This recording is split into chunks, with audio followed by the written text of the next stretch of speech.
Sebelum Anda menonton video ini, subscribe dulu bosku. Terima kasih.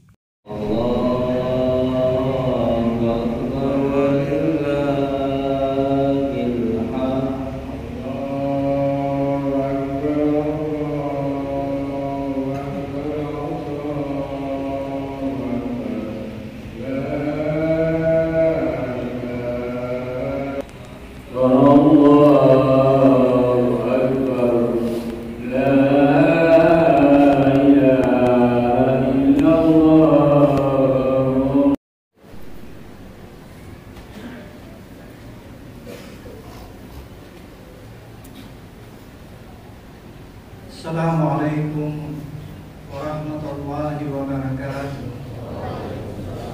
Allahu Akbar, Allahu Akbar, Allahu Akbar. Allahu Akbar, Allahu Akbar, Allahu Akbar. Allahu Akbar, Allahu Akbar, Allahu Akbar. Allahu Akbar kabira, walhamdulillahi katsira, wa subhanallahi bukratan wa asila.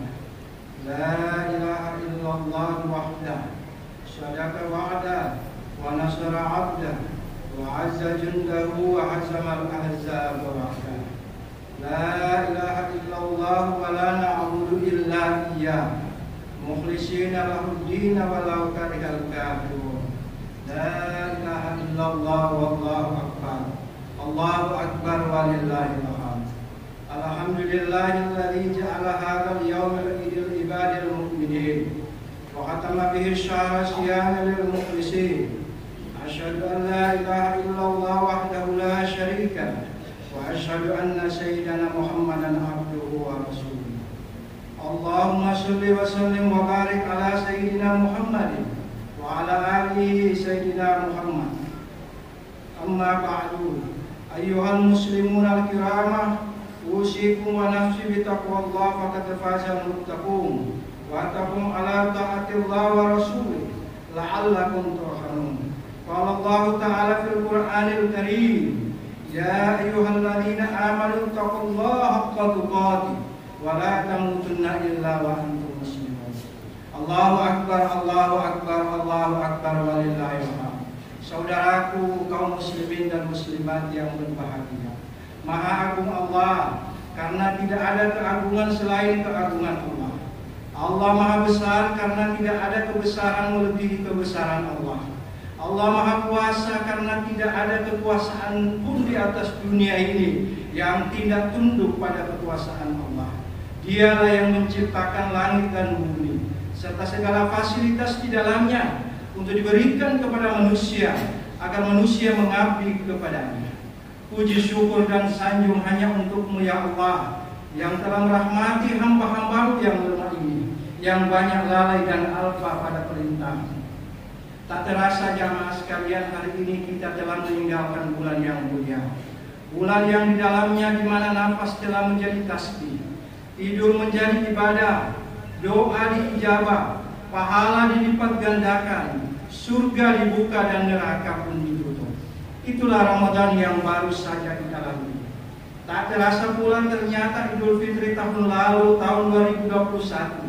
Rasanya baru kemarin kita rayakan. Apakah dengan keluarga kita, andai tolan kita, orang tua kita, tetangga kita, atau orang-orang terdekat kita? Perasaan yang hanya sebentar itu merupakan bukti bahwa ternyata kehidupan dunia ini hanya sebentar saja dibandingkan dengan kehidupan akhirat yang selama-lamanya. Karena itu ketika terbenamnya matahari di ufuk barat di akhir Ramadan kemarin, kita disuruh untuk mengumandangkan takbir, tahmid dan tahlil sebagai bukti bahwa kita mengakui kekuasaan dan kebesaran Allah Subhanahu wa taala. Walitukabbirullaha ala ma hadakum wa la'allakum tashkurun. Dan hendaklah kamu bertakbir membesarkan Allah terhadap nikmat yang telah diberikan kepada kamu hingga kamu menjadi hamba yang bersyukur. Allahu akbar, Allahu akbar, Allahu akbar walillahil hamd. Saudaraku kaum muslimin yang berbahagia, sudah 3 tahun berturut-turut kita merayakan Idul Fitri dalam suasana COVID-19. 2 tahun berturut-turut kita dihantui dengan musibah yang mendunia tersebut. semua kita dihantui rasa takut. Takut kena penyakit, takut keluar rumah, takut beraktivitas, takut beramal yang kadang-kadang sudah berlebihan. Saat itu semua umat dianjurkan untuk beraktivitas dan beramal dari rumah masing-masing. Tapi alhamdulillah di tahun ini, tahun 2022, kehidupan kita kembali normal seperti dulu, walaupun tidak sepenuhnya. Kita sudah boleh melaksanakan sholat berjamaah, tarawih bersama, tadarusan bersama, buka puasa bersama, bahkan melaksanakan sholat Idul Fitri bersama, seiring dengan longgarnya aturan dari pemerintah yang katanya berbarengan dengan turunnya angka COVID-19. Pada kurun waktu kurang lebih 3 tahun ini, tak sedikit dampak yang ditimbulkan akibat pandemi COVID-19 tersebut. Mulai dari bertambahnya penduduk miskin, banyaknya orang di PHK, serta sulitnya orang mendapatkan lapangan pekerjaan. Belum lagi ditambah dengan masalah sosial, ekonomi, seperti naiknya harga bahan pokok, minyak goreng yang harganya melambung tinggi, ketidakadilan hukum, korupsi, judi yang tak kunjung habis-habisnya, utang piutang dan lain sebagainya. Pertanyaan kemudian muncul di benak kita adalah, mengapa kondisi bangsa Indonesia semakin parah? Padahal sebagian besar penduduknya adalah umat Islam. Bukankah dulu umat Islam terbukti mampu membawa umatnya keluar dari kejahiliaan? Bukankah dulu yakni pada masa Umar bin Abdul Aziz, dia pernah mensejahterakan rakyat sampai-sampai tidak ada orang yang berhak menerima zakat saat itu? Bukankah Islam adalah agama yang sempurna, yang mengatur hidup manusia mulai dari bangun tidur sampai ia tidur lagi? Maka teringatlah ada sebuah kisah ada sekelompok Arab Badui datang menghadap Rasulullah SAW seraya berkata, kami telah beriman, namun pernyataan iman mereka ditolak oleh Allah Subhanahu wa Ta'ala. Dalam Al-Quran surat Al-Hujurat ayat 14 dengan mengatakan, katakanlah kepada mereka bahwa kamu belum beriman, tetapi kamu telah tunduk karena iman belum masuk ke dalam hati. Maka boleh jadi jamaah sekalian, kisah tersebut cocok dengan keadaan bangsa Indonesia kita sekarang ini. Meski Indonesia berpenduduk lebih dari 80% umat Islam, namun iman belum betul-betul masuk ke dalam hati mereka. Tausiah para ustaz, kiai, tokoh agama hanya sebatas retorika yang tak pernah membekas dalam perilaku kita. Padahal hampir setiap saat kita dengarkan untayan-untayan hikmah para ulama, ayat-ayat Allah, hadis-hadis Nabi secara langsung ataupun lewat media, tapi tampaknya tidak cukup ampuh merubah akhlak dan perilaku kita sebagai muslim. Begitulah dengan Ramadan.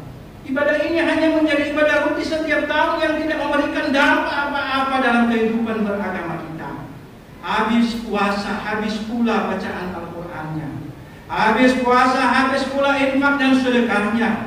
Habis puasa, habis pula amalan sholat malamnya. Habis puasa, habis pula sifat jujurnya, kedermawanannya. Habis pula sifat-sifat positif dari dalam dirinya.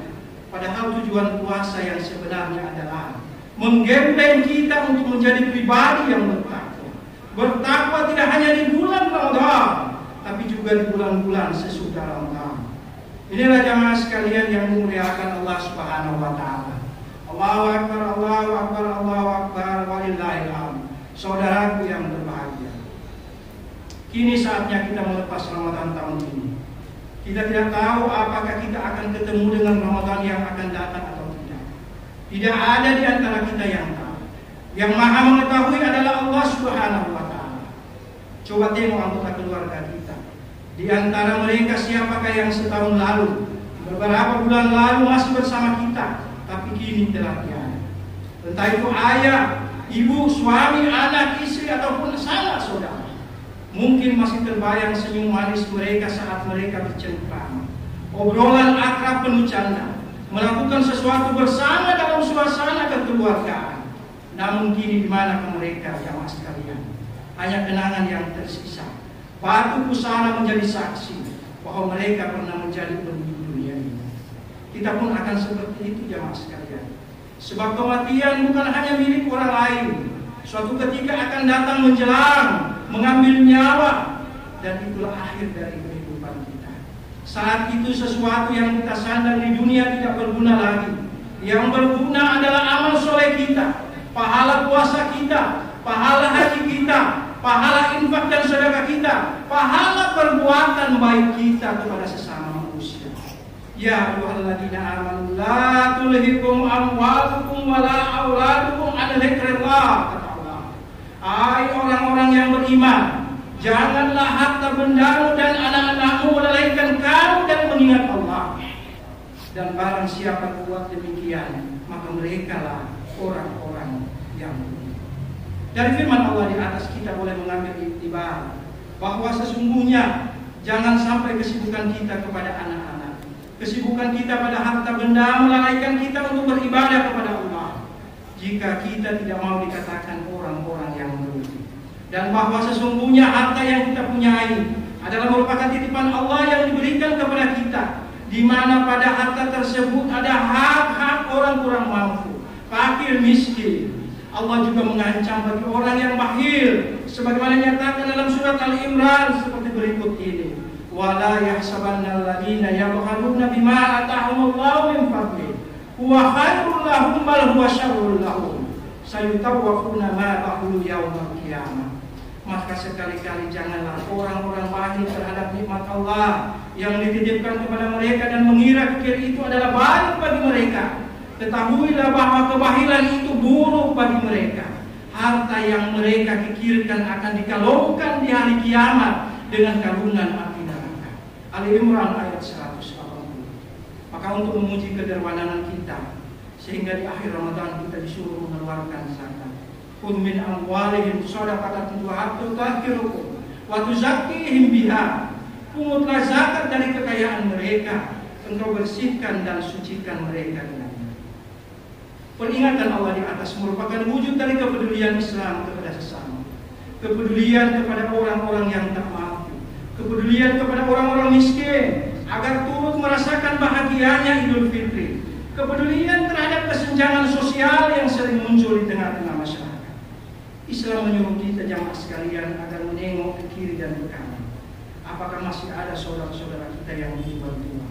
Apakah masih ada saudara-saudara kita yang tidak makan hari ini, jamaah sekalian? Apakah masih ada tetangga atau saudara-saudara kita yang justru bersedih pada hari ini disebabkan karena ketiadaan makanan?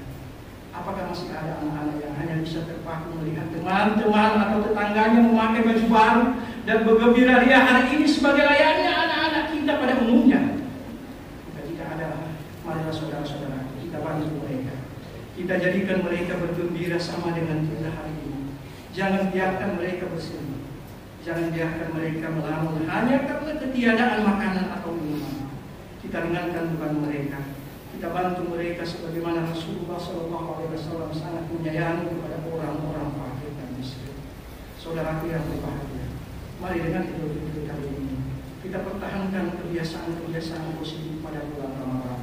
Kebiasaan sholat berjamaah kita, kebiasaan sholat malam kita yang kita laksanakan setiap malam di bulan Ramadan. Begitu pula kebiasaan infak dan sedekah kita, kebiasaan mengendalikan diri kita, kebiasaan membaca Al-Quran serta kebiasaan positif lain yang kita pupuk di dalam bulan-bulan Ramadan. Hindarkan perilaku-perilaku yang kontradiktif dengan ajaran agama kita. Hindarkan diri dari penyakit-penyakit sosial yang kadang sudah menggerogoti masyarakat kita. Apakah itu judi, sabun ayam, fitnah, seks bebas, narkoba, minuman keras dan lain sebagainya. Sebaliknya dekatkan diri kita kepada sesuatu yang bermanfaat bagi kita, keluarga kita, masyarakat, agama serta bangsa dan negara kita.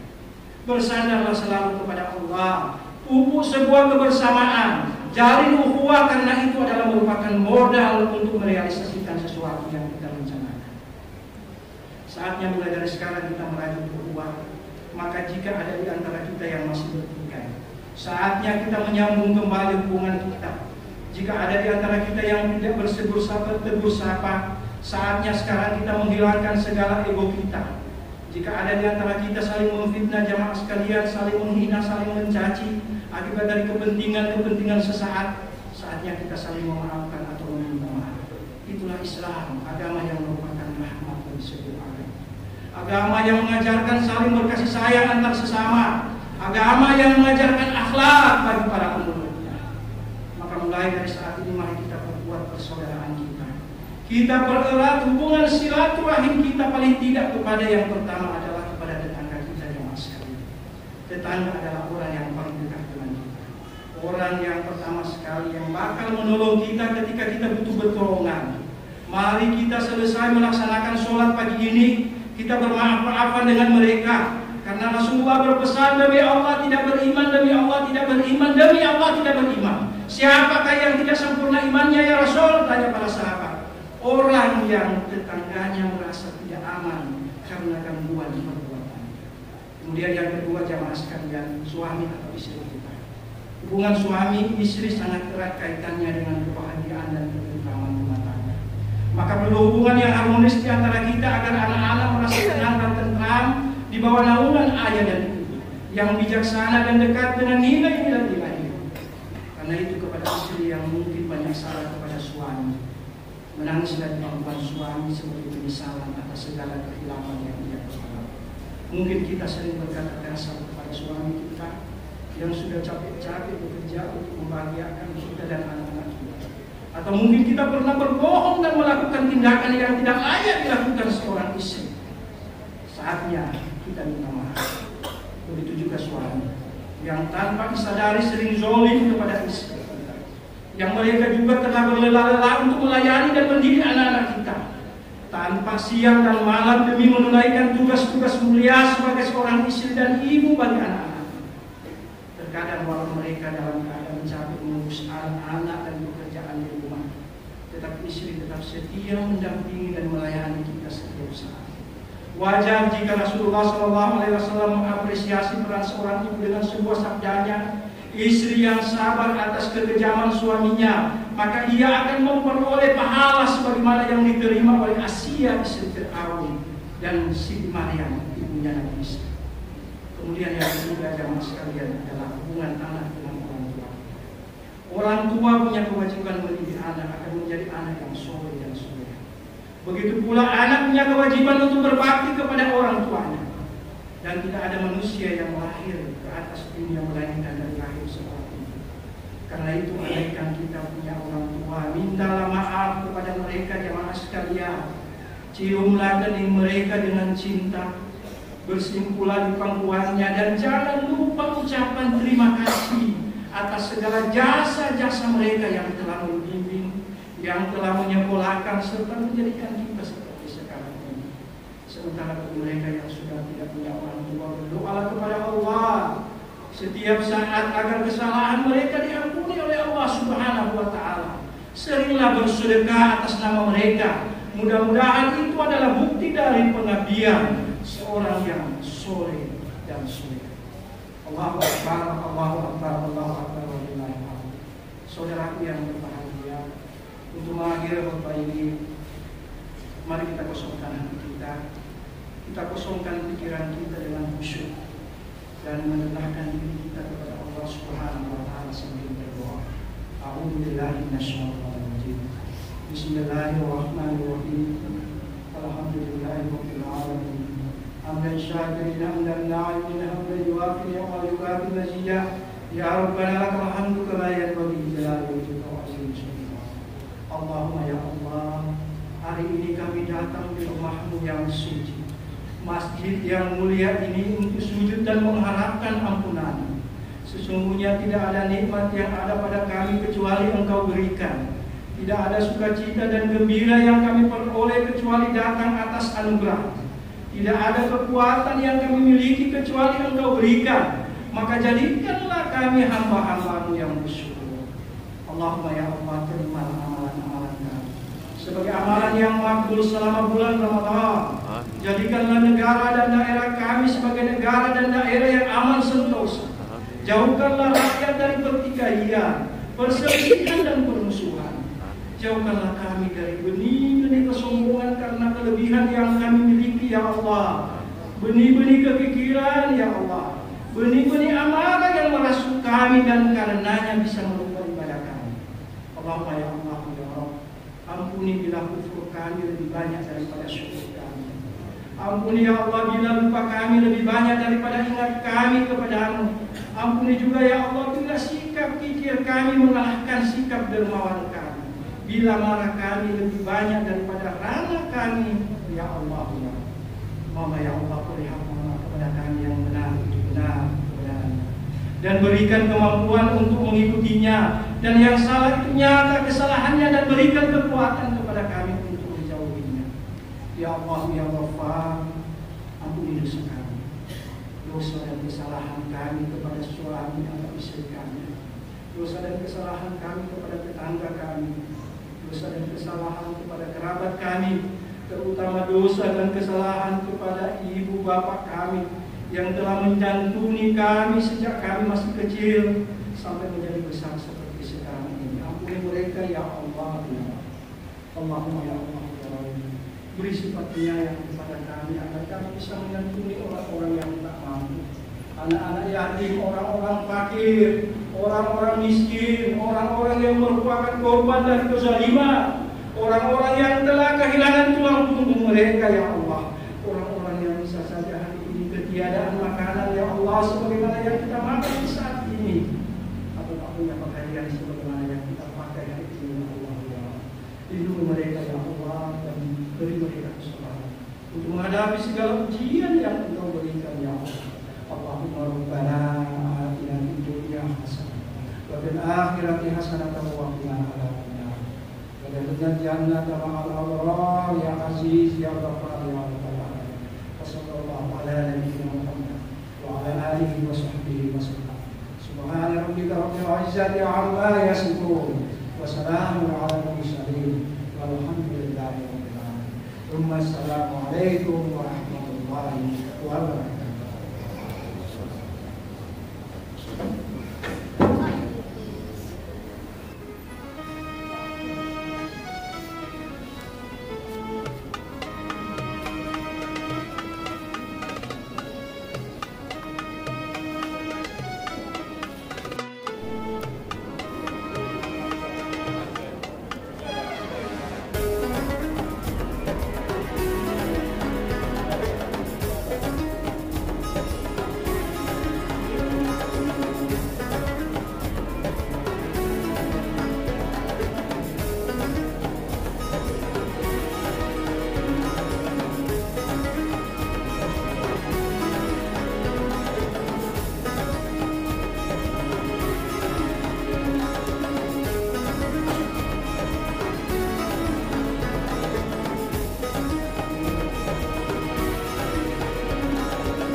Yeah.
Minal aidin.